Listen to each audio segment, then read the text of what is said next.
جی بہت شکریہ مصعب. اور اگلا سوال ہے آپ ہی کی خدمت میں. دبئی سے صدام حسین صاحب پوچھ رہے ہیں فجر میں مؤذن نے اذان نہیں دی اور دوسرے آدمی کو اذان دینے کی انتظامیہ کی طرف سے اجازت نہیں، تو کیا بغیر اذان کے جماعت کی نماز درست ہو گئی؟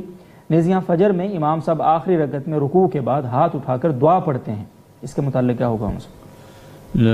دو مسئلے ہو گئے گویا کہ. تو اذان کا جو مسئلہ ہے، اگر کسی نے اذان نہیں دی اور نماز پڑھ لی ہے، نماز تو ہو جائے گی لیکن اذان کی سنت ترک کرنے کا گناہ ہوگا، وہ سنت ترک نہیں کرنی چاہیے.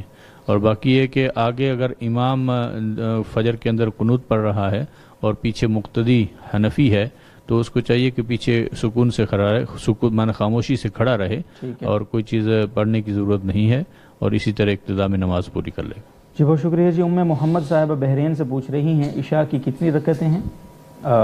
ہم تو 17 ہی پڑھتے ہیں، لیکن ادھر مرکز میں جاتی ہوں تو بتاتے ہیں کہ عشاء کی پہلی 4 سنتوں کی کوئی حقیقت نہیں ہے، کیا فرماتے ہیں آپ؟ دیکھیں جی، عشاء کے سے پہلے جو 4 سنتیں بتائی جاتی ہیں یہ سنت غیر موقدہ ہوتی ہیں.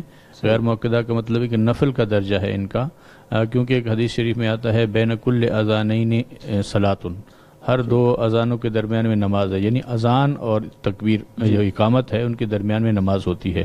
ان میں سے 2 رکعتیں تو تحیۃ المسجد کی ویسے بھی آدمی پڑھتا ہے، اور 2 رکعتیں مزید صحابہ کے عمل سے بھی ثابت ہے، تو لہذا یہ 4 رکعتیں ہو جاتی ہیں.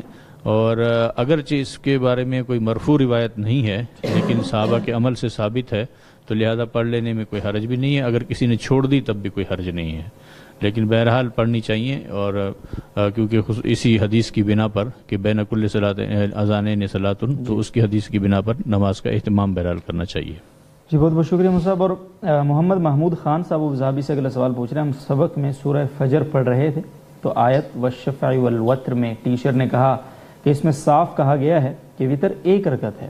وضاحت فرما دیں کیا وتر 1 رکعت پڑھی جائے گی یا 3، اور وتر کا صحیح طریقہ کیا ہوگا؟ یہ محمد صاحب ہی کا سوال ہے. معذرت جی، اس میں والشفع والوتر سے 1 رکعت وتر تو بہرحال ثابت نہیں ہوتی ہے، نہ کسی محدث نے اس سے استدلال کیا ہے نہ کسی فقیہ نے استدلال کیا. یہ ٹیچر کا اپنا کوئی الگ سے طرز استدلال ہے. اس میں اختلاف بہرحال موجود ہے کہ وتر 1 رکعت ہیں یا 3 رکعت. امام شافعی رحمہ اللہ تعالی، امام احمد بن حنبل رحمہ اللہ کے نزدیک 1 رکعت وتر ہے، لیکن حنفیہ کے نزدیک اور مالکیہ کے نزدیک 3 رکعت وتر ہیں. پھر مالکیہ اور حنفیہ میں یہ پھر آپس میں اختلاف ہے کہ 3 رکعت جو وتر ہے وہ 2 سلاموں کے ساتھ ہیں یا 1 سلام کے ساتھ.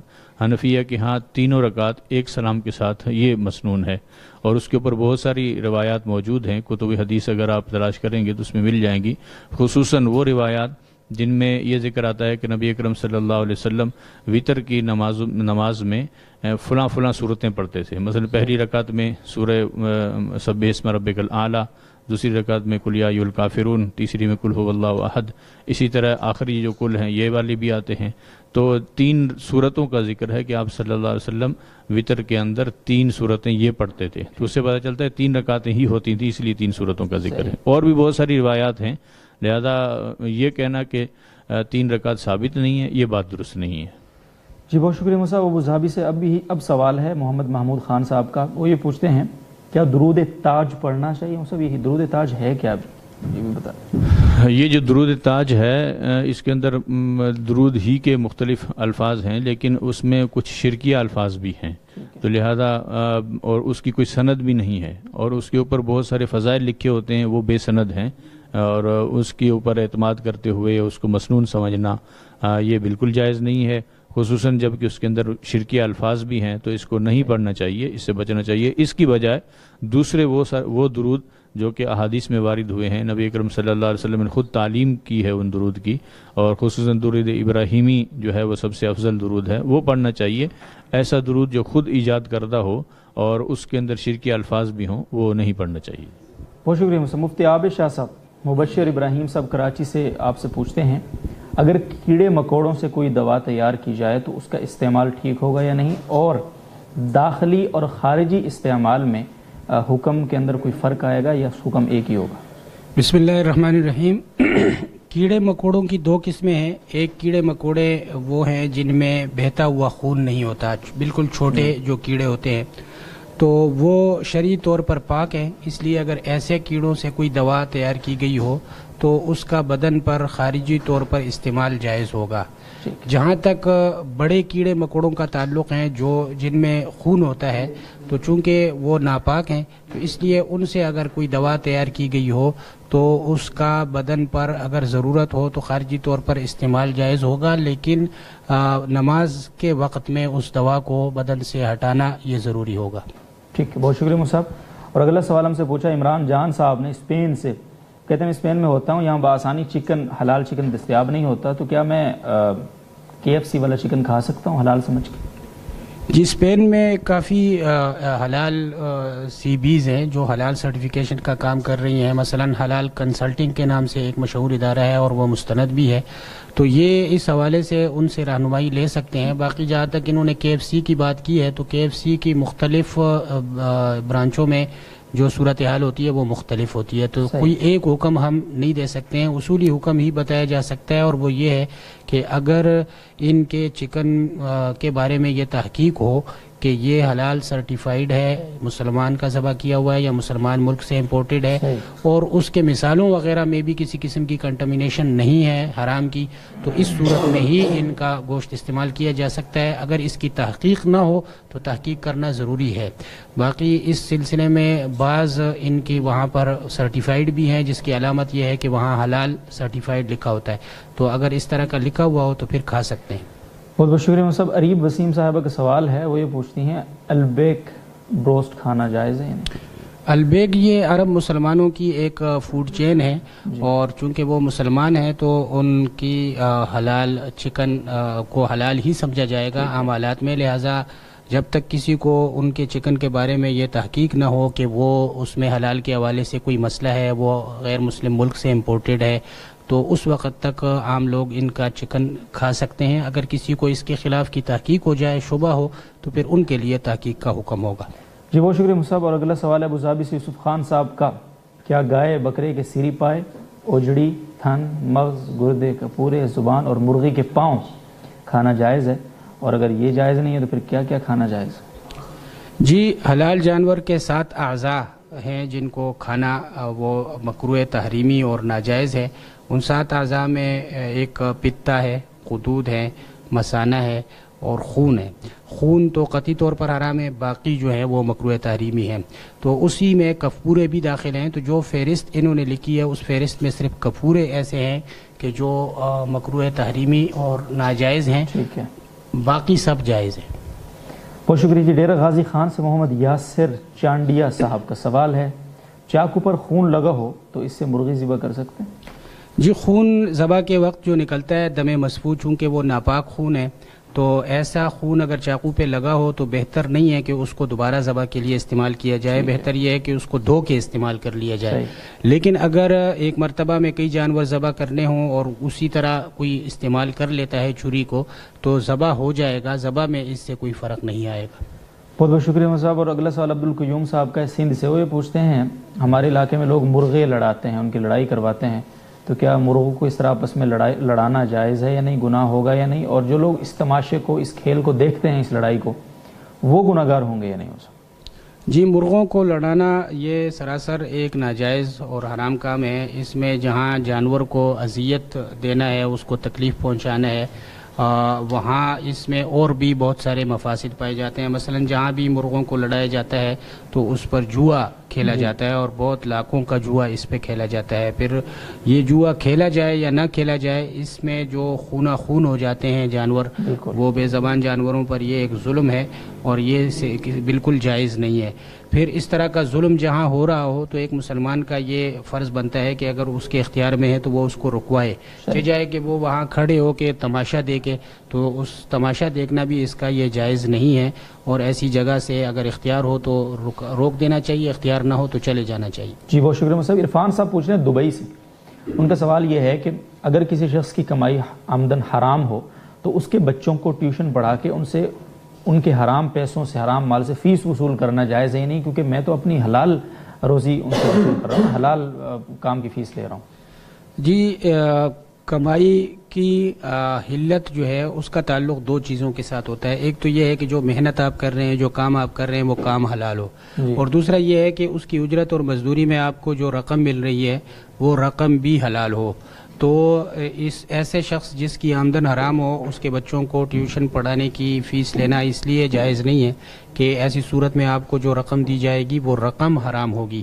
تو اگر ایسا نہ ہو, مثلا اس کا کوئی حلال ذریعہ بھی ہو اور وہ آپ کو ٹیوشن کی فیس کے طور پہ اس حلال ذریعے سے کمائی گئی رقم دیتا ہو, تو ایسی صورت میں ایسے شخص کے بچوں کو ٹیوشن پڑھانا اور اس کی اجرت لینا بالکل جائز ہے. لیکن اگر وہ آپ کو حرام رقم دیتا ہے تو حرام رقم کا لینا جیسے خود اس شخص کے لیے جائز نہیں ہوتا, اسی طرح اس شخص کے لیے بھی جائز نہیں ہوتا جس کو اس کے بارے میں علم ہو کہ یہ حرام رقم ہے. ٹھیک ہے, بہت بہت شکریہ مصعب. یہاں یہ ہے کہ اگر اس کا کوئی ذریعہ آمدن حلال بھی ہو تو پھر اس کی تحقیق کرنا تو ضروری نہیں ہے نا, پھر تو یہی انسان تصور کرے کہ میرا اسی سے دے رہا ہوگا میرے. جی, اگر اس حلال ذریعے سے اتنی رقم اس کے پاس آ رہی ہو کہ اس میں سے اس کی ٹیوشن فیس نکل سکتی ہو تو اس پر تحقیق ضروری نہیں ہے. بہت شکریہ مصعب. اور وقار صاحب پوچھ رہے ہیں عرب امارات سے, کافی بڑا سوال ہے جی. ایک ایسی آن لائن کمپنی سے ہم الیکٹرانکس, سونے کے زیورات وغیرہ خرید سکتے ہیں جس کی اسکیم یہ ہے کہ آپ سائٹ پر جا کر 8,000 روپے کی شاپنگ کریں, اس طرح رجسٹریشن ہو جائے گی آپ کی. اس کے بعد آپ اپنے کسی 2 بندوں کو ترغیب دیں یا مارکیٹنگ کریں, آپ کے ذریعے وہ جا کر شاپنگ کر لیں تو آپ کو کمیشن یا حصہ ملے گا. اس طرح وہ 2 دوست اور 2 یعنی 4 بندوں کو لے کر آئیں تو ان کو بھی حصہ ملے گا اور آپ کو بھی مسلسل ملتا رہے گا اور آپ کا سلسلہ وار گروپ بنتا جائے گا. کیا اس طرح سے کاروبار صحیح ہے شرعاً مصعب, اور اس کا کیا حکم ہے؟ جی نہیں, اس طرح کا کے جو کاروبار ہیں وہ جائز نہیں ہیں اور اس کی کئی وجوہات ہیں. ایک سب سے پہلی وجہ تو یہ ہے کہ اس میں جو 8,000 روپے شروع میں لیے جاتے ہیں, انہوں نے مختلف پروڈکٹس کی خریداری کا نام اس کو دیا ہے, لیکن حقیقت یہ ہے کہ یہ پروڈکٹس کی خریداری نہیں ہوتی. اس کی دلیل یہ ہے کہ اس رقم کے عوض جو چیزیں, جو پروڈکٹس دی جاتی ہیں ان کی مارکیٹ ویلیو وہ 8,000 بالکل نہیں ہوتی, اور ان کمپنیوں کا مقصد بھی اسی رجسٹریشن فیس کے ذریعے سے اموال, لوگوں کے سرمایہ کو جمع کرنا ہوتا ہے اور اسی سے یہ کماتے ہیں. لیکن یہ اس کو ایک خریداری کا نام دے دیتے ہیں صرف ہیلے کے طور پر. تو جو لوگ آتے ہیں وہ بھی اس میں ان اشیاء کی خریداری کی نیت سے نہیں آتے ہیں. وہ اشیاء ان کو اتنی درکار نہیں ہوتی جتنی کہ ان کو وہ کمیشن درکار ہوتا ہے جو بعد میں مل رہا ہوتا ہے. تو ایک تو اس کی وجہ یہ ہے کہ یہاں پر کوئی خریداری مقصود نہیں ہوتی, کمیشن کی لالچ میں آیا جاتا ہے. تو ہر شخص گویا اپنی رقم اس امید پر لگاتا ہے کہ یا تو وہ ڈوب جائے گی اور یا وہ اور رقم اس طرح سے کھینچ لائے گی کہ اور کمیشن ایجنٹ جو وہ بنائیں گے ان کی کمیشن اس کے پاس آئے. دوسرے یہ کہ یہ جو بعد میں جو لوگ کام کرتے ہیں ان کے کام کا اس کے کام سے کوئی تعلق نہیں ہوتا, لیکن اس کی کمیشن اس کو مل رہی ہوتی ہے. تو اس کی شریعت میں کوئی نظیر نہیں ہے کہ کوئی اور آدمی جو ہے وہ کام کرے اور اس کی کمیشن آپ کو ملے. تو خلاصہ یہ ہے کہ اس قسم کے جتنے بھی کاروبار ہیں مختلف ناموں سے مختلف وقتوں میں وہ مارکیٹ میں آئے ہیں, لیکن اس کے بارے میں دارالفتاؤں کا فتویٰ یہی ہے کہ یہ جائز نہیں ہے ان کے ساتھ کاروبار کرنا اور اس کی شرعاً گنجائش نہیں. جی بہت شکریہ. مفتی عمران مجید صاحب, جنید صاحب پوچھ رہے ہیں ایبٹ آباد سے, میں اسٹیشنری پر کام کرتا ہوں, ہمارے پاس کالج اسکول کے طالب علم پریکٹیکل کی کاپیاں بنوانے کے لیے لاتے ہیں جس میں تصویریں اور لکھائی دونوں شامل ہوتے ہیں. ہم انہیں بنوا کر دیتے ہیں اور اس کی اجرت وصول کرتے ہیں. کیا ہمارا یہ کام اور اس کے پیسے لینا جائز ہے؟ نہیں, یہ بہت عام ہو چکا ہے مسئلہ مصعب. بسم اللہ الرحمن الرحیم. دیکھیں, جہاں تک تصویر بنانے کا تعلق ہے تو اس پر احادیث میں بہت سخت وعید آئی ہے. حضرت ابن عباس رضی اللہ عنہ کی بخاری کی روایت ہے کہ وہ فرماتے ہیں کہ آپ صلی اللہ علیہ وسلم نے فرمایا, من صور صورتاً عذب وکلف ان ینفخ فیہا ولیس بنافخ, کہ جو شخص کسی جاندار کی تصویر بنائے گا تو ایک تو اس کو عذاب دیا جائے گا, دوسرا اس سے قیامت والے دن یہ کہا جائے گا کہ اس کے اندر روح پھونکو, حالانکہ وہ ایسا کام نہیں کر سکے گا. تو اور ایک دوسری حدیث میں بالکل اسی طرح کی ایک جو یہ صورتحال انہوں نے بیان کی, ایک شخص آیا حضرت ابن عباس رضی اللہ عنہ کے پاس اور ان سے کہا کہ میں تصویر بنانے کا کام کرتا ہوں. تو آپ حضرت ابن عباس رضی اللہ عنہ نے ان کو قریب بلایا اور کہا کہ میں وہ بات آپ کو بتاتا ہوں جو میں نے حضور صلی اللہ علیہ وسلم سے سنی ہے, اور فرمایا کہ تصویر بنانے والے جہنم میں ہوں گے. جی. اور پھر ان سے فرمایا کہ تم جب تصویر بناؤ تو بے جان چیزوں کی بناؤ اور درخت وغیرہ کی تصویر بناؤ. ٹھیک ہے. تو ان حدیث کی روشنی میں یہ جو کام کرتے ہیں تو ان کے لیے یہ ضروری ہے کہ جاندار کی تصویر سے اپنے آپ کو بچائیں. باقی جیسے یہ اگر بات کرتے ہیں پریکٹیکل کی تو عموماً جو فزکس کی پریکٹیکل کی کاپیاں ہیں یا کیمسٹری کی ہیں تو اس میں تو اپیریٹس اور اس طرح کی چیزیں صرف بنائی جاتی ہیں, اور جو بایولوجی کی جو بکس کاپیز ہوتی ہیں پریکٹیکل کی اس میں بھی اگر سرکولیٹری سسٹم بنا رہے ہیں یا ڈائجسٹیو سسٹم بنا رہے ہیں تو وہ تو انسان کے اندر کے نظام ہیں, ان کی تصویریں بنانے میں بھی کوئی حرج نہیں ہے. جب جاندار کی تصویر بنائی جائے گی اور اس کے پوری تصویر بنائی جائے گی تو یہ ناجائز ہوگا اور اس کی اجرت لینا بھی ناجائز ہوگا اور اس پر بہت عذاب کی وعید ہے. تو اس لیے اس سے بچنا ان کے لیے بہرحال ضروری ہے. بہت شکریہ صاحب. لیکن اس میں ایک اور پہلو بھی ہے نا, جب آپ کو پریکٹیکل کے لیے کاپی بنانے کا کہا جاتا ہے, ایگزامینیشن ظاہر جو سینٹر ہوتے ہیں آپ کے جو بھی, وہاں ان کی طرف سے آپ کو پریکٹیکل کی کاپیاں بنانے کے لیے کہا جاتا ہے تو وہ تصویریں آپ نے بنانی ہوتی ہیں, جو اسٹوڈنٹ ہے اس نے خود بنانی ہوتی ہیں, کسی سے بنوانا یا الاؤڈ تو نہیں ہوتا. تو یہ بھی تو ایک پہلو ہے اس کا کہ کیا اس طرح سے اجرت پہ بنوانا, جس طرح سے وہ ایک پہلے سوال آیا تھا مقالہ لکھوا لوں کسی سے اجرت. دیکھیں اس میں دونوں طرح ہوتا ہے جو میری معلومات کے مطابق. بعض دفعہ ایسا بھی ہوتا ہے کہ اسٹوڈنٹ نے وہ خود کرنا ہوتا ہے اور اس کے وہ اسائنمنٹس میں یہ چیز شامل ہوتی ہے, اور بعض دفعہ ایسا بھی ہوتا ہے کہ آپ اس کو کمپائل کرواتے ہیں اور کسی سے بھی وہ کروا کے آپ وہاں پر لے جا سکتے ہیں. تو اگر تو یہ شرط ہو کہ یہ آپ نہیں کرنا ہے اور پھر یہ ان کو معلوم ہو کہ ان کے اوپر یہ لازم ہے کہ اسٹوڈنٹ نے خود کرنا ہے اور پھر یہ اس کو کر کے دے رہے ہیں تو پھر ان کے لیے جائز نہیں ہے کہ یہ اس طرح کریں. جی بہت شکریہ مصعب. لاہور سے بلال صاحب کا سوال ہے, کیا میں اپنے آفس کے لیے چیز خرید کر اس پہ نفع لے سکتا ہوں؟ یعنی مثلا میں نے کوئی چیز 1000 روپے میں خریدی اور 1200 میں آفس والوں کو آگے دے دی, تو 200 روپے کا جو یہ نفع ہے یہ میرے لیے حلال ہوگا؟ دیکھیں اگر جیسے انہوں نے کہا آفس کے لیے خریدتا ہوں تو اس کا مطلب یہ ہے کہ آفس نے ان کو یہ اسائن کیا ہے کہ آپ جا کر یہ چیز خریدیں, تو یہ جب آفس کے بہاف پر خرید رہے ہیں تو یہ آفس کے وکیل ہیں, تو یہ منافع آفس سے نہیں لے سکتے. جتنے میں یہ خریدیں گے اتنے ہی یہ آفس کو لا کر دیں گے. ہاں البتہ اگر آفس کے انہیں یہ اسائنمنٹ دینے سے پہلے انہوں نے وہ چیز اپنے لیے خرید کے رکھی ہوئی تھی اور اب آفس کو ضرورت پڑ گئی اور اب یہ آ کر نفع پر آفس کو بیچ دیتے ہیں تو یہ جائز. بہت بہت شکریہ مصعب. اور اگلا سوال ہے اعجاز احمد صاحب کا کشمیر سے. سرکاری دفاتر کی چیزیں مثلا اگر ملازمین ذاتی استعمال میں لائیں, مثلا دفتر کی جو فوٹو سٹیٹ مشین ہے اس سے فوٹو سٹیٹ کر لی جائے یا کوئی اور کام کیا جائے, تو کیا یہ جائز ہے یا نہیں؟ اگر نہیں تو اس طرح کیے ہوئے کام کی تلافی کیسے ہوگی؟ دیکھیں جائز تو یہ نہیں ہے, اس لیے کہ یہ بیت المال ہوتا ہے اور اس میں سب لوگوں کا حق ہوتا ہے, اور اس میں صرف اس حد تک آپ نفع لے سکتے ہیں جس حد تک حکومت نے آپ کو اجازت دی ہوتی ہے.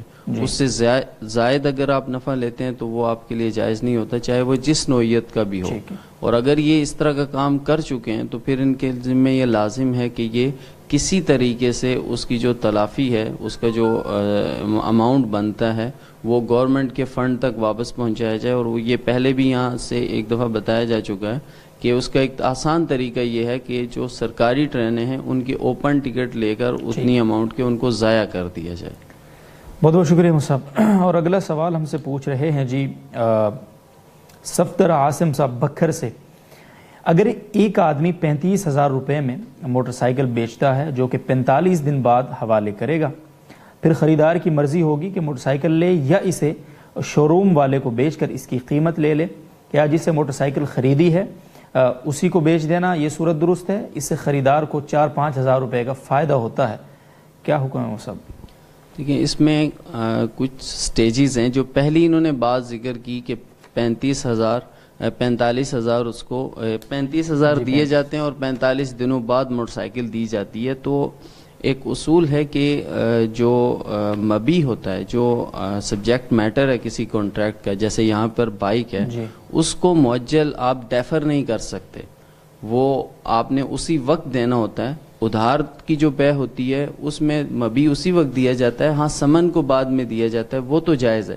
لیکن اگر آپ اس کا الٹ کرتے ہیں کہ سمن آپ اسی وقت دیتے ہیں, پرائس اسی وقت دیتے ہیں اور آپ کو مبی یہ سیٹ کرتے ہیں کہ کچھ عرصے بعد دیا جائے گا, تو یہ جائز نہیں ہوتا. اس کو جواز کے لیے ان کو دو میں سے کوئی ایک آپشن لینا پڑے گا. تو پہلے تو اس کانٹریکٹ کو یہ جائز کر لیں, اس کی ایک صورت یہ ہے کہ سلم کر لی جائے. سلم ایک شریعت کا جائز ایک عقد ہے, اس کے اندر پہلے سے ہی بے کر لی جاتی ہے اور پرائس اس کی دے دی جاتی ہے, اور جو چیز بیچی جا رہی ہے اس کی تمام صفات کو طے کر لیا جاتا ہے اور مدت کو بھی طے کر لیا جاتا ہے. تو بائک بھی چونکہ جب بائک کمپنی سے ایک اسپیشل کوئی خاص برانڈ کی بائک ہوتی ہے تو وہ بھی ایسی چیز ہے کہ جس کو صفات سے متعین کیا جا سکتا ہے, تو اس میں سلم ہو سکتی ہے. تو ایک تو یا تو یہ سلم کر لیں یا یہ شروع میں بے نہ کریں, بلکہ یہ اپنا اماؤنٹ جو ہے ان کے پاس ایک سیکیورٹی ڈپازٹ کے طور پہ رکھوائیں, اور 45 دن بعد جب ان کو بائک ملے تو اس وقت بے کر لی جائے. تو بے کی حد تک تو یہ ان کو کرنا پڑے گا, تب یہ کانٹریکٹ ان کا ٹھیک ہوگا.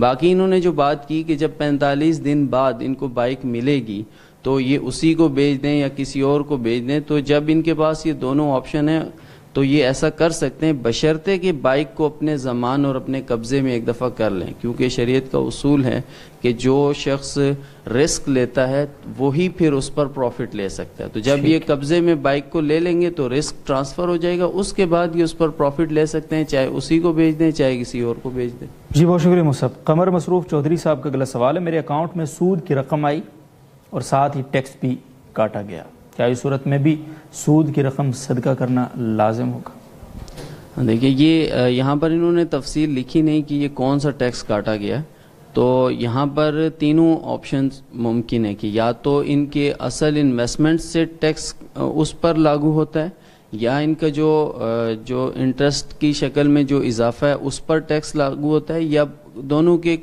یعنی کمبائن دونوں پر ٹیکس لاگو ہوتا ہے. تو اگر تو انویسٹمنٹ پر ٹیکس صحیح ہے تو پھر یہ ساری جتنی بھی سود کی رقم آئی ہے یہ صدقہ کرنی ہوگی. گویا کہ جو ٹیکس ہے وہ انویسٹمنٹ سے گیا ہے, سود کی رقم اپنی جگہ باقی ہے, تو یہ اس کو کم نہیں کر سکتے, جتنا سود لگا ہے سارے کا سارا صدقہ کرنا ہوگا. لیکن اگر ٹیکس جو انٹرسٹ کی شکل میں جو زیادتی ہے اس پر لگا ہے ٹیکس, تو پھر جتنا ٹیکس لگ چکا ہے وہ تو اس کا چلا گیا, اور باقی جو رقم بچتی ہے اس کو لے کر صدقہ کر دیں. اور اگر دونوں کی کمبینیشن پر ٹیکس لگ رہا ہے تو پھر جو پرسنٹیج ہے اس پرسنٹیج سے یہ دیکھ سکتے ہیں کہ اس کا کتنے پرسنٹ سود پر لگا ہے, تو وہ سود سے ادا ہو گیا, اور جو باقی ہے وہ دوسرے سے جو انویسٹمنٹ ہے وہ اس سے ادا ہو گیا. تو پھر جو سود کی رقم باقی بچ جائے گی وہ لے کر صدقہ ان کو کرنی پڑے گی. بہت بہت شکریہ مصعب. اور اگلا سوال ہے بلال صاحب کا کراچی سے, وہ یہ پوچھتے ہیں رمضان کے 1 سے زائد روزے توڑ دیے اگر کسی نے, تو اب کفارے کی کیا صورت ہوگی؟ کیا ہر روزے کا الگ الگ کفارہ ادا کرنا ہوگا؟ نہیں, ایک ہی رمضان کے اگر یہ روزے انہوں نے توڑے ہیں تو پھر کفارہ تو ایک ہی ہوگا, البتہ قضا سب کی کرنی ہوگی. ٹھیک. اور 1 سے زائد رمضان اگر ہوں تو 1 سے زائد رمضان اگر ہوں تو پھر اس میں یہ دیکھا جاتا ہے کہ اس کی ریزن کیا ہوئی ہے روزہ توڑنے کی. اگر تو وہ انٹر کورس تھا یعنی جماع تھا اپنی ان کی اہلیہ کے ساتھ, تو پھر یہ ہر رمضان کی الگ الگ کفارہ بھی دیں گے. البتہ اگر اس کے علاوہ کوئی اور ریزن سے انہوں نے روزے توڑے تو پھر تمام رمضانوں کا پھر ایک ہی کفارہ ہوگا, البتہ قضا ہر روزے کی ہوگی. ٹھیک ہے, بہت بہت شکریہ صاحب.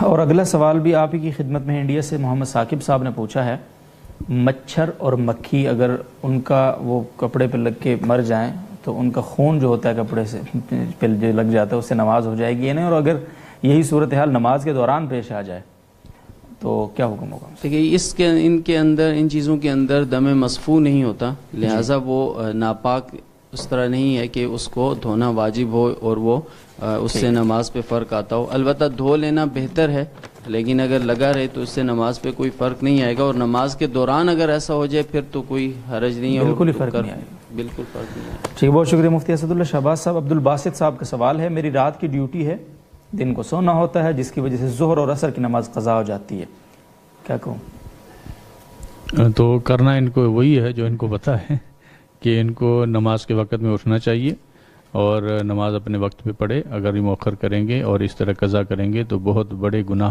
کا مرتکب ہوں گے, اور ان کو نمازوں کا اہتمام کرنا چاہیے. اس کی وجہ سے اگر ان کو زیادہ مشکل ہوتی ہے تو نوکری چھوڑنی پڑے تو نوکری بھی چھوڑ دی جائے, بالکل اس میں بھی کوئی حرج نہیں ہے. بہت بہت شکریہ مصعب. عرفان اور اکزئی صاحب شارجہ سے پوچھتے ہیں, میری پمپنگ اسٹیشن میں ڈیوٹی ہے, اس کی وجہ سے جمعہ کے دن پورا خطبہ سننا مشکل ہوتا ہے, کیا اس کا گناہ ہوگا؟ جبکہ اگر جلدی چلے جائیں تو عام پبلک کو تکلیف ہوگی ہماری وجہ سے. عام پبلک کو کوئی تکلیف نہیں ہے، یہ اصل میں اپنا پیٹرول بیچنا چاہتے ہیں، اور جبکہ اذان اول جب ہو جائے اس کے بعد خرید و فروخت ممنوع ہوتی ہے، اور یہ خرید و فروخت کرنا جائز نہیں ہے ان کے لیے. اپنے پیٹرول پمپ بند کر کے اور جمعے کی نماز کے لیے جانا ان کے لیے واجب ہے. اگر اس طرح کرتے رہیں گے تو ان کو گناہ ہوگا. بہت شکریہ مصعب. محمد افشاد حسین صاحب کا سوال ہے، کیا عیدگاہ کو کہیں اور دوسری جگہ منتقل کر سکتے؟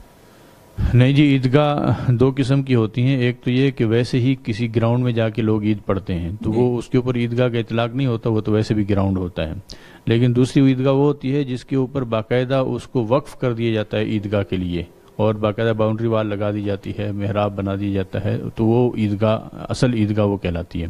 تو اگر ایسی عیدگاہ ہے اور اس کو وقف کیا ہوا ہے تو اس کو پھر تبدیل کرنا جائز نہیں ہے، الا یہ کہ کوئی ایسی صورت پیش آ جائے کہ وہ وہاں سے آبادی ہی منتقل ہو جائے یا اس عیدگاہ کو آباد کرنے کی کوئی صورت نہ ہو، تو پھر قضائے قاضی سے یا جماعت المسلمین کے مشورے سے اس عیدگاہ کو بیچ کر اس کی جگہ دوسری عیدگاہ خریدی جا سکتی ہے، لیکن وہ ایک خاص صورت ہوگی، ہر صورت میں یہ جائز نہیں. بہت شکریہ مصعب. حیات نور صاحب کا سوال باجوڑ سے، وہ کہتے ہیں اگر شہید کے ساتھ کپڑوں میں شناختی کارڈ یا کوئی رقم رہ جائے اور بعد میں پتہ چلے کہ یہ رہ گیا ہے تو کیا کرنا چاہیے؟ دیکھیں، یہ جو شناختی کارڈ ہے اس کی تو ویسے شہید کو ضرورت بھی نہیں ہے اور آپ کو بھی ضرورت نہیں ہے، اس کو نکالنے کی تو شاید ضرورت نہیں ہے. ہاں، البتہ رقم اگر بہت بڑی رقم ہے تو اس کو نکالنا یہ چاہتے ہیں تو قبر کو کھولا جا سکتا ہے اور اس کو نکالا جا سکتا ہے، لیکن یہ اس میں اہتمام کر لیا جائے کہ اتنا وقت نہ گزر گیا ہو کہ جس کی وجہ سے میت کے اندر کبھی بدبو ہو جاتی ہے، کبھی پھٹ جاتی ہے. یہ باور کر کے کہ شہید ہے اور اس کی لاش خراب نہیں ہوگی، یہ باور کرنا جائز نہیں ہے. البتہ اگر کچھ ہی وقت گزرا ہے، کچھ ہی وقت مطلب کہ چند گھنٹے یا ایک آدھ دن جس میں اس کی لاش پھٹی نہیں ہوگی تو اس کو نکال لیا جائے تو یہ کوئی حرج نہیں اس میں. ٹھیک ہے، بہت شکریہ مصعب. محمد یعقوب صاحب کراچی سے پوچھ رہے ہیں، میں نے 1 دسمبر 2016 کو 30,000 روپے ماہانہ کی 4.5 لاکھ روپے کی کمیٹی ڈالی تھی جو 1 سال کے بعد نکلی. 15 دن میں سارے پیسے استعمال ہو گئے، اللہ، اور 4 لاکھ کا قرض بھی ہو گیا مصعب. کیا مجھے زکوٰۃ دینی ہوگی یا نہیں؟ انہوں نے جو صورت ذکر کیا ہے اس کا ایک اصولی جواب ہے، وہ کئی مرتبہ پہلے بھی شاید بیان ہو چکا. وہ یہ کہ جس دن ان کے پاس 52.5 تولے چاندی کی قیمت کے برابر کوئی چیز آ گئی ہو، رقم آ گئی ہو، اس دن یہ صاحب نصاب بن جائیں گے. جب اس دن صاحب نصاب بن جائیں گے، اس کے بعد پھر اگلے سال جب اسلامی سال گزر جائے گا تو اس دن اسلامی دن جب وہی آئے گا جس دن یہ صاحب نصاب بنے تھے. اب ان کے پاس اگر اتنی رقم موجود ہے جو کہ نصاب جتنی تھی تو، اور ان کے اوپر قرضہ وغیرہ بھی نہیں ہے، قرضہ منہا کر کے باقی اتنی رقم بچتی ہے تو پھر ان کے اوپر زکوٰۃ ہوتی ہے ورنہ نہیں. یہ جو خاص صورت انہوں نے ذکر کی ہے کہ میں نے 30,000 روپے ماہانہ کے طور پر جمع کیے تھے، تو بظاہر ایسے لگتا ہے کہ پہلے مہینے جب انہوں نے 30,000 جمع کیے ہوں گے اس وقت اگر اور کوئی رقم نہیں ہے اور اس کے اوپر قرضہ بھی نہیں تھا تو یہ صاحب نصاب پہلے مہینے تو نہیں بنے. ہاں، البتہ اس کے بعد تقریباً 38-39 ہزار روپے کا نصاب بنتا ہے. جب ان کے پاس 8-9 ہزار روپے مزید آگے ہوں گے تو یہ صاحب نصاب بن گئے. جب صاحب نصاب بن گئے تو وہ تاریخ ان کو نوٹ کرنی چاہیے تھی.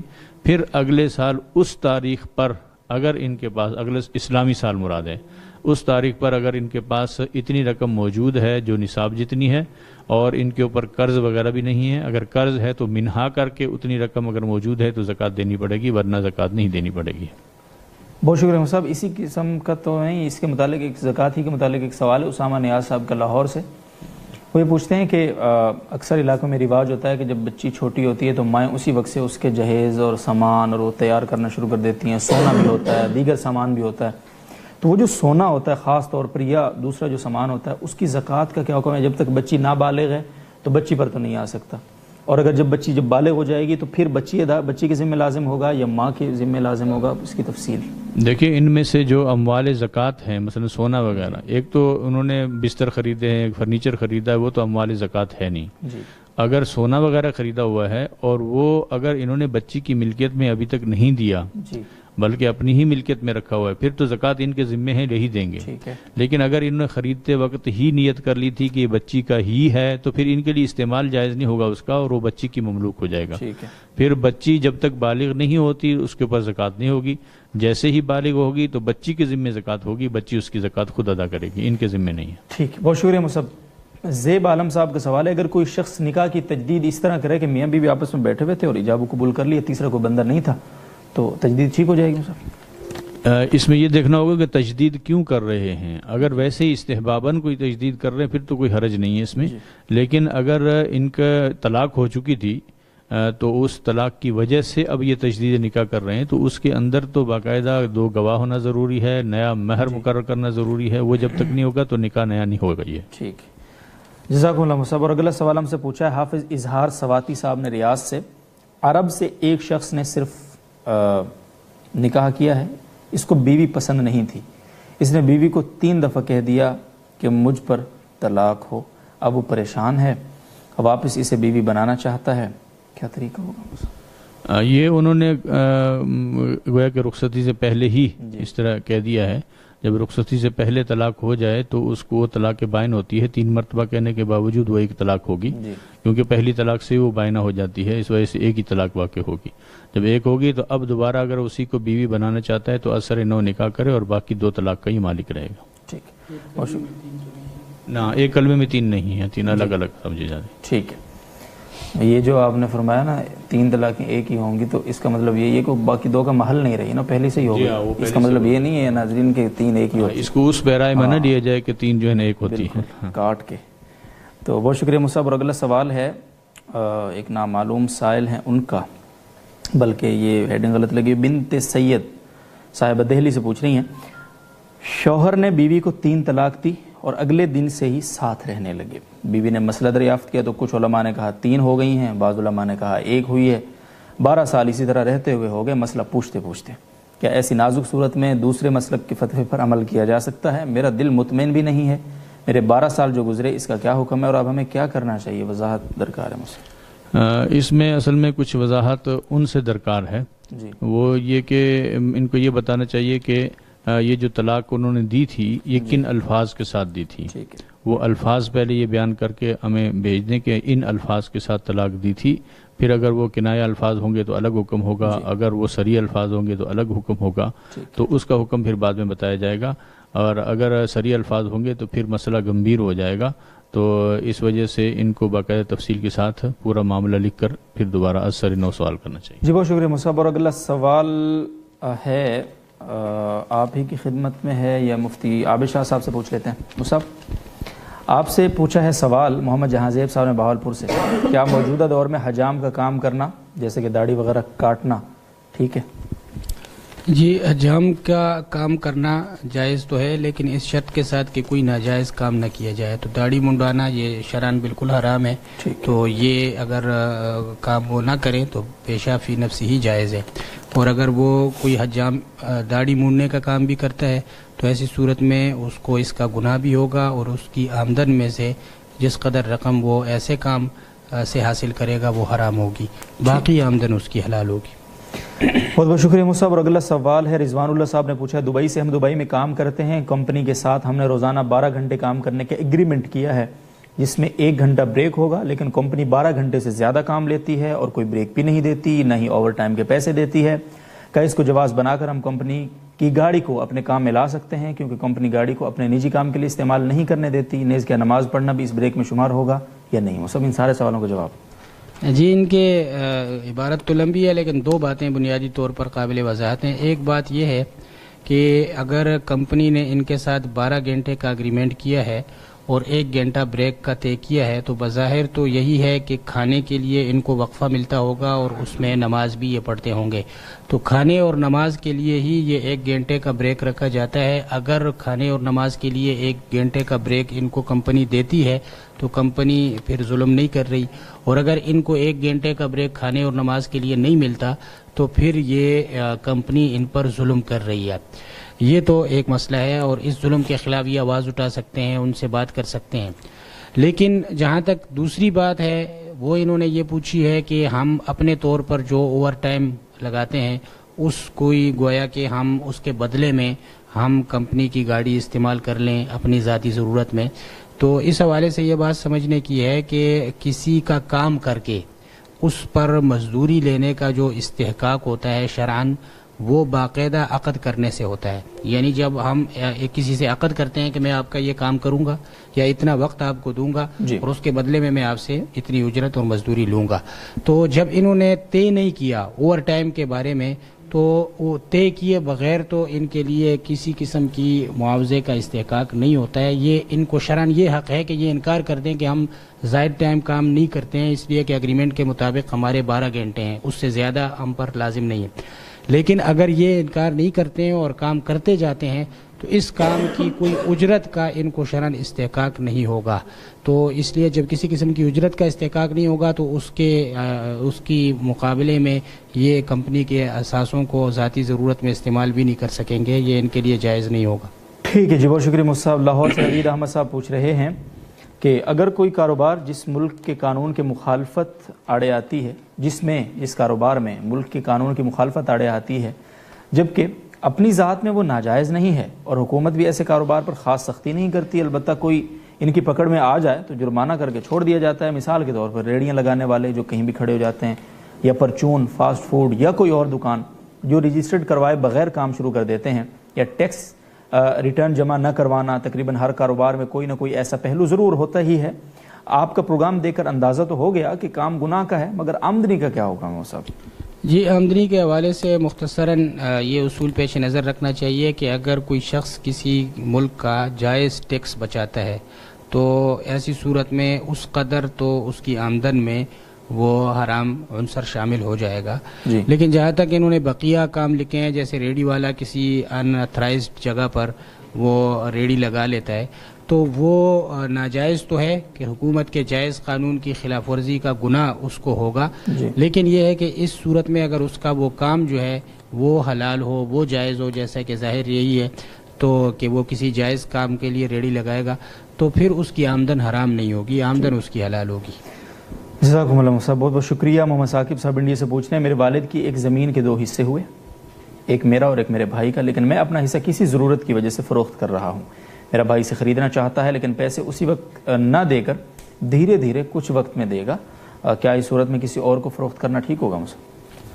جی، اس میں ایک تو شرعی حکم ہے اور ایک آپ کی اخلاقی طور پر آپ کے لیے کیا مناسب ہے وہ بات ہے. تو شرعی طور پر تو آپ کو بالکل حق ہے کہ آپ اپنی زمین کسی کو بھی بیچ سکتے ہیں، اور آپ کے بھائی کو شریعت نے زیادہ سے زیادہ یہ حق دیا ہے کہ وہ اگر راضی نہیں ہے تو وہ شفع کر کے وہ زمین لے لے. لیکن ایسی صورت میں ظاہر ہے کہ اس کو پوری رقم کا انتظام کر کے یکمشت ادا کرنا ہوگا. ٹھیک ہے. لیکن اخلاقی طور پر اگر آپ اس کا تحمل کر سکتے ہیں کہ بھائی ہی کو زمین بیچیں اور اس سے رفتہ رفتہ رقم وصول کریں تو آپ کے لیے یہ بہتر ہوگا، اس میں آپ کو بھائی کا تعاون کرنے کا ثواب بھی ہوگا. لیکن اگر آپ اس کا تحمل نہیں کر سکتے ہیں اور آپ کو فوری رقم ضرورت ہے تو شرعاً آپ کے لیے جائز ہے، اس میں کوئی حرج نہیں ہے آپ کے لیے کہ آپ کسی اور کو زمین بیچ دیں. بہت شکریہ. مصب انڈیا ہی سے ایک سوال اور ہے، نذیر احمد صاحب پوچھ رہے ہیں، باپ بیٹوں کو زمین بخشش کرے یعنی دے جبکہ بیٹیاں راضی نہیں ہیں، یعنی ان کا حصہ نہیں دے رہے ہوں گے، تو کیا ہوگا ہم سب؟ جی، یہ اگر والد اس طرح سے اپنی زمین بیٹوں کو دے دیتا ہے کہ بیٹیوں کو بالکل محروم کر دیتا ہے، مطلب یہ ہے کہ اس زمین کے بدلے میں بیٹیوں کو پیسے یا کوئی اور مال دے کر راضی نہیں کرتا، تو یہ ایک طرح کا ظلم ہے جو جائز نہیں ہے. اس کی وجہ سے والد گناہگار ہوگا. لیکن قانونی طور پر اگر والد وہ زمین بخشش میں بیٹوں کے باقاعدہ قبضے میں دے دے تو ایسی صورت میں وہ بیٹے مالک بن جائیں گے اور بیٹیوں کو قانونی طور پر مطالبے کا حق نہیں ہوگا. ہاں، گناہگار والد ہوگا، وہ میں نے پہلے یہ عرض کر دی. بہت شکریہ جی. ابیہ فاطمہ صاحبہ کا اگلا سوال ہے، اگر شوہر بیوی کے پیسے بلا ضرورت لے لیتا ہے تو بیوی جو ہے وہ یہ جھوٹ بول سکتی ہے کہ وہ جب مانگے تو کہے کہ کوئی نہیں میرے پاس نہیں ہے؟ جی، بس یہ صراحتاً جھوٹ بولنا جو ہے اس کی ہمارے دین میں اجازت نہیں دی گئی ہے. البتہ یہ ہے کہ یہ شوہر اگر اس طرح سے رقم لے لیتا ہے تو یہ توریہ کر سکتی ہے، مطلب ایسی گول مول بات کر سکتی ہے کہ جس سے یہ اس سے اپنی رقم کی حفاظت کر سکے. مثلا رقم جو ہے وہ کسی ٹرنک وغیرہ میں بیگ میں رکھی ہو اور یہ کہیں کہ میرے پاس رقم نہیں ہے. اس قسم کی جو تعویل ہے وہ تعویل کر کے میں نے ایک بڑے عالم کے متعلق سنا ہے سر کہ ان کے پاس جب کوئی شخص آتا تھا نا ادھار مانگنے کے لیے تو وہ کہتے تھے کہ نہیں ہے. تو بعد میں جب ان کے مریدین یہ خاص جو خادم خاص وہ کہتے تھے حضرت پہ ایسے، تو کافی انہوں نے کہا میرے دل میں یہ تھا کہ آپ کے لیے نہیں ہے، میں تبھی مجھے پتہ تھا یہ واپس نہیں کرے گا، ٹھیک ہے، تو اب اس کو انکار بھی کروں تو بھی ناراض ہوگا، تو ایک میرے دل میں یہ تھا کہ آپ کے لیے نہیں ہے، وہ آپ کے لیے دل میں تھا اور نہیں ہے اس کے لیے، تو ایسا کچھ جی بس توریہ ایسا ہونا چاہیے کہ اس کے دو مطلب بن سکیں، ایک مطلب جو ہے وہ صحیح ہو اور ایک مطلب دوسرا ہو جس کو آپ مراد لے رہے ہو، لیکن یہ جو آپ مثال دے رہے ہیں اس مثال میں تھوڑا سا مسئلہ ہے کہ اس میں ٹھیک، بہت شکریہ جی۔ بہار سے نظر الدین صاحب پوچھ رہے ہیں جی، کیا عورت سونا اور چاندی کی انگوٹھی کے علاوہ کوئی اور دھات کی انگوٹھی پہن سکتی ہے؟ جی پہن سکتی ہے، صرف لوہے کی انگوٹھی جو ہے وہ عورت کے لیے بھی مکروہ تحریمی ہے، اور بعض رات نے فرمایا کہ تنزیہی ہے لیکن اس سے بچنا چاہیے، باقی کسی بھی دھات کی انگوٹھی عورت پہن سکتی ہے۔ ٹھیک ہے، بہت بہت شکریہ جی۔ محمد فہیم صاحب بلوچستان سے پوچھ رہے ہیں موبائل گیم کھیلنا کیسا ہے؟ یہ لفظ واضح نہیں ہے، کھیلنا ہے یا کھلانا انہوں نے لکھا ہے، کھیل نہیں ہوگا سر، تو کھیلنے میں کوئی حرج نہیں ہے، اچھا، اور کھلانا اگر ہے تو اس کی یہ صورت لکھیں کہ اس کی یہ فیس لیتے ہیں، کیا صورت ہوتی ہے۔ جی بہت شکریہ مصعب۔ مفتی عمران مجید صاحب فائنل راؤنڈ ہے آپ کی خدمت میں، سوال ہے محمد فاضل صاحب کا کراچی سے۔ ایک بندہ کرسی پر بیٹھ کر نماز ادا کرتا ہے مگر کبھی کبھار کرسی سے اٹھ کر بیچ صف میں کھڑے ہو کر قیام کرتا ہے اور امام رکوع کرے تو بیٹھ جاتا ہے، کیسا کرنا صحیح ہے؟ دیکھیں جب نمازی سجدے پر قدرت اس کو نہیں رہتی، جب وہ سجدہ نہیں کر سکتا تو پھر اس کے لیے قیام فرض نہیں رہتا، تو اس میں یہ بھی اس کے پاس گنجائش ہے کہ وہ قیام کر کے نماز پڑھے، اور یہ بھی گنجائش ہے کہ وہ بیٹھ کر نماز پڑھے، اگرچہ فقہاء نے لکھا ہے کہ بیٹھ کر پڑھنا افضل ہے لیکن اس کے لیے کھڑے ہو کر نماز پڑھنا بھی جائز ہے، تو اس لیے ان کا یہ طرز عمل ٹھیک ہے کہ جس حد تک وہ قیام کر سکیں تو قیام کریں، اور پھر جب بیٹھ کر پڑھنا چاہیں تو بیٹھ کے پڑھ لیں۔ جی بہت شکریہ مصعب۔ عبد الواحد صاحب یو پی انڈیا سے پوچھ رہے ہیں اگر کوئی شخص نماز کے شروع میں لفظ ثنا سہون یا قصدن پڑھ دے تو اس کی نماز کا کیا حکم ہوگا؟ مفصل اور مدلل جواب عنایت فرمائیں۔ دیکھیں یہ جو نماز کے اندر جو کوئی لفظ بول دیا جاتا ہے تو اگر وہ لفظ حمد و ثنا یا دعا کی قبیل سے نہ ہو، یعنی وہ اس کانٹیکس میں نہ آ سکتا ہو، تو اس سے نماز فاسد ہو جاتی ہے، چاہے وہ سہون کہا جائے یا چاہے وہ عمدن کہا جائے، نیز چاہے وہ منفردن کہا جائے یا امام کے پیچھے کھڑے ہو کر کہا جائے۔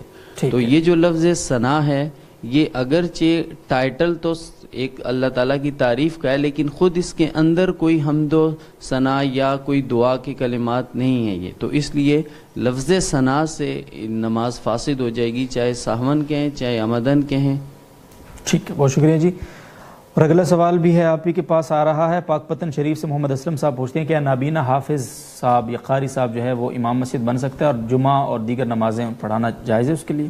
جی بالکل، امام بننے کے لیے شرط یہ ہے کہ عاقل بالغ اور مسلمان ہو، تو ان میں بھی وہ شرائط پائی جاتی ہیں تو یہ بھی امام بن سکتے ہیں، البتہ اتنا ہے کہ یہ پاکی ناپاکی کے احکام کی پابندی کرتے ہیں، اگر اتنا بھی نہیں ہے اور احکام سے ان کو واقفیت بھی نہیں ہے تو پھر ان کو امام بنانا درست نہیں ہے، البتہ اگر یہ احکام کی پابندی کرتے ہیں تو پھر یہ امام بن سکتے ہیں، کیونکہ آپ صلی اللہ علیہ وسلم نے بھی بعض جب غزوات پر آپ تشریف لے جاتے تو مدینہ پر حضرت عبداللہ ابن ام مکتوم رضی اللہ عنہ کو والی بنا کر جاتے تھے اور وہ نابینا تھے۔ جزاکم اللہ صاحب۔